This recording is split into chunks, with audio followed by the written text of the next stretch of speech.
శ్రీ సాయి సచ్చరిత్రము 15వ అధ్యాయం. నారదీయ కీర్తన పద్ధతి. చోల్కర్ చక్కెరలేని టీ 2 బల్లులు.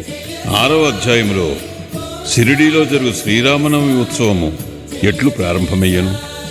ఆ సమయంలో హరిదాసును తెచ్చుట ఎంత కష్టముగా ఉండేది. తుదకు ఆ పనిని దాసగను మహారాజు నిర్వహించినట్లు బాబా శాశ్వతముగా నియమించుట, దానిని ఇప్పటి వరకు దాసగను జయప్రదముగా నడుపుట అనున్నవి చదువులు జ్ఞాపకమందుంచుకునియే ఇందురు. ఈ అధ్యాయములో దాసగను హరికథలను ఎట్లు చెప్పువారో వర్ణింతును. నారదీయ కీర్తన పద్ధతి. సాధారణముగా మహారాష్ట్ర దేశములో హరిదాసులు హరికథ చెప్పునప్పుడు ఆడంబరమైన నిండు అంగరకాలు వేసుకునేదారు. తలపైన పాగా కాని, ఒక విధమైన ఎర్రని మహారాష్ట్ర టోపీ కాని, పొడవైన కోటు, లోపల చొక్కా, పైన ఉత్తరీయము, మామూలుగా ధరించేటి దోవతిని కట్టుకునేదారు. ఈ ప్రకారముగా దుస్తులు ధరించి షిరిడీలో హరికథ చెప్పుటకై దాసగును తయారయ్యాను. బాబా సెలవు పొందుటకై మసీదుకు పోయాను. బాబా అతనితో, ఏమోయి పిండు కొడక, ఇంత చక్కగా ముస్తాబై ఎక్కడికి పోవుచున్నావు అనను. హరికథ చెప్పుటకు పోవుచున్నానని దాసగను జవాబిచ్చాను. అప్పుడు బాబా ఇట్లా నేను, దానికి ఈ దుస్తులన్నీ ఎందుకు? కోటు, కండువా, టోపీ మొదలగునవి ముందర వెంటనే తీసి పారివేయుము. శరీరముపై ఈ అలంకారాలన్నీ ఎందుకు? వెంటనే దాసగను వాటినన్నిటినీ తీసి బాబా పాదముల వద్ద నుంచాను. అప్పటి నుండి హరికథ చెప్పునప్పుడు వానిని దాసగను ఎన్నడూ ధరించలేదు. నడుము మొదలు తల వరకు ఏమీ వేసుకునేవాడు కాదు. చేతిలో చిరుతలు, మెడలో పూలమాల మాత్రమే ధరించేవాడు. ఇది మహారాష్ట్ర దేశములో తక్కిన హరిదాసులు అవలంబించు పద్ధతికి వ్యతిరేకము. నారద మహర్షియే హరికథలు ప్రారంభించినవారు. వారు తలపైన, శరీరముపైన ఏమీ తొడిగేవారు కాదు. చేతి యందు వీణను ధరించి ఒక చోటు నుంచి ఇంకొక చోటికి హరినామ సంకీర్తన చేయుచూ పోవువారు. చోల్కర్ చక్కెరలేని తేనీరు.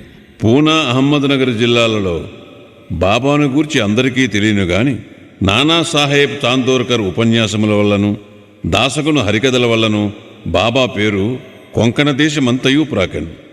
నిజముగా దాసగును తన చక్కని హరికథల వల్ల బాబాను అనేకులకు పరిచయమనర్చాను.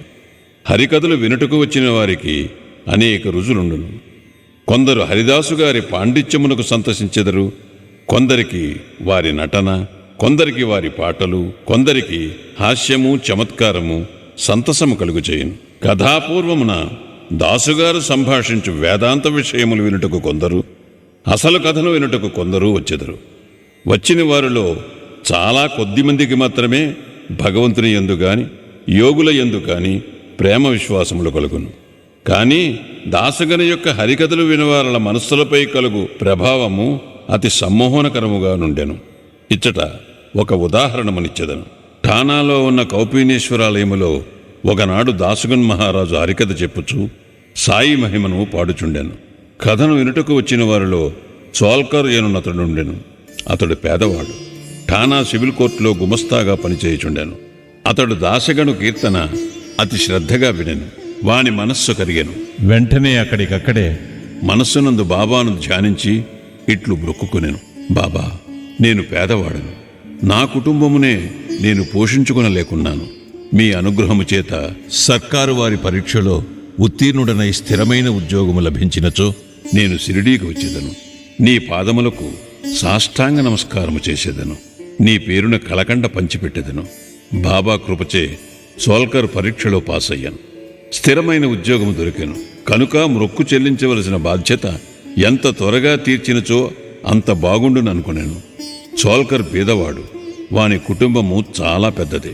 కనుక షిరిడీ యాత్ర చేయుటకు ఖర్చు పెట్టుకొనలేకుండాను. ఎవరైనా పర్వత శిఖరమునైనా దాటవచ్చును గాని బీదవాడు తన ఇంటి గడపనే దాటలేడని కదా లోకోక్తి. చోల్కర్ గెటులైన శ్రీ సాయి మొక్కును త్వరలో చెల్లించవలనని యాతృత కలిగాను.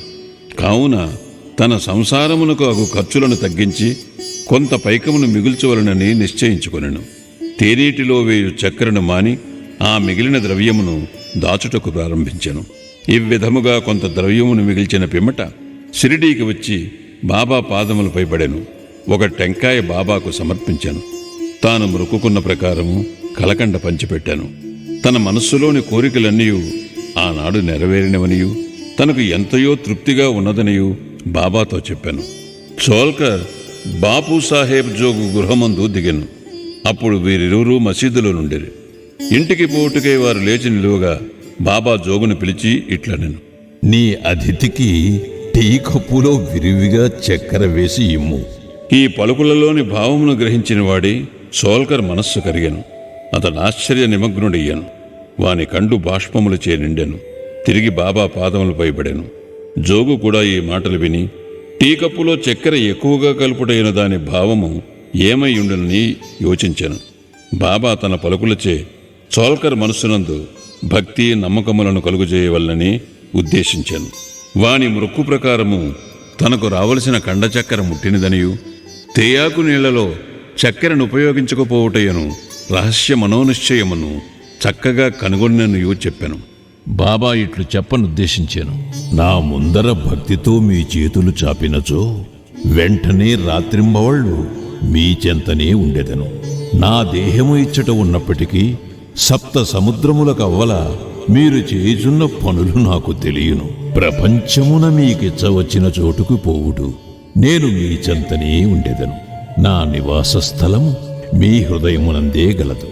నేను మీ శరీరములోనే ఉన్నాను. ఎల్లప్పుడూ మీ హృదయములోనూ సర్వజన హృదయములందు గల నన్ను పూజింపుడు. ఎవరు నన్ను ఈ విధముగా గుర్తించెదరో వారు ధన్యులు, పావనులు, అదృష్టవంతులు. బాబా సోల్కర్కు ఎంత చక్కని ముఖ్యమైన నీతిని ఈ విధముగా బోధించెనో కదా. 2 బల్లులు. ఈ అధ్యాయమును 2 చిన్న బల్లుల కథతో ముగించదము. ఒకనాడు బాబా మసీదులో కూర్చుని ఉండెను. ఒక భక్తుడు బాబా ముందర కూర్చుని ఉండెను. ఒక బల్లి టిక్కు టిక్కుమని పలికెను.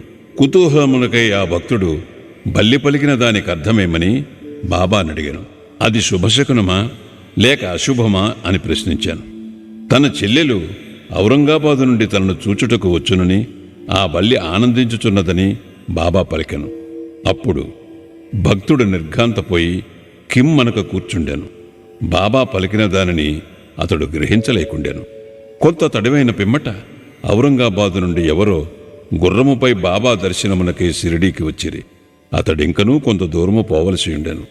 కానీ వాని గుర్రము ఆకలిచే ముందుకు పోలేకుండెను. గుర్రమునకు ఉలవలు కావలసి ఉండెను. తన భుజముపైనున్న సంచిని తీసి ఉలవలు తీసుకుని వచ్చుటకై పోవునప్పుడు దానిలోనున్న ధూళిని వదిలించాను. అందులో నుండి ఒక బల్లి క్రిందపడి అందరూ చూచుచుండగా గోడనెక్కాను. ప్రశ్నించిన భక్తుని గదంతా గమనించమని బాబా చెప్పాను. వెంటనే ఆ బల్లి తన సోదరి వద్దకు సంతోషంతో పోయాను. చాలా కాలము పిమ్మట అక్కచెల్లెండ్రు కలుసుకునేది. ఒకరినొకరు కౌగిలించుకుని ముద్దిడుకునేది. గుండ్రముగా తిరుగుచూ అధిక ప్రేమతో ఆడిరి. షిరిడీ ఎక్కడ, ఔరంగాబాద్ ఎక్కడ? గుర్రపురవుతూ ఔరంగాబాదు నుంచి బల్లిని తీసుకుని షిరిడీకి ఎట్లు వచ్చాను. రాబోయే 2 అక్కచెల్లెండ్రు కలియుదురనియు బాబా ముందుగానే ఎట్లు చెప్పగలిగాను. ఇది ఎంతయు బహు చిత్రముగానున్నది. ఇది బాబా సర్వజ్ఞుడని నిరూపించుచున్నది. ఉత్తర లేఖనము.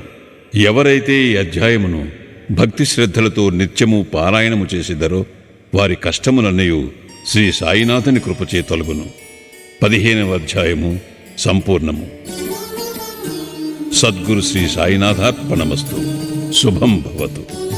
2వ రోజు పారాయణము సమాప్తం.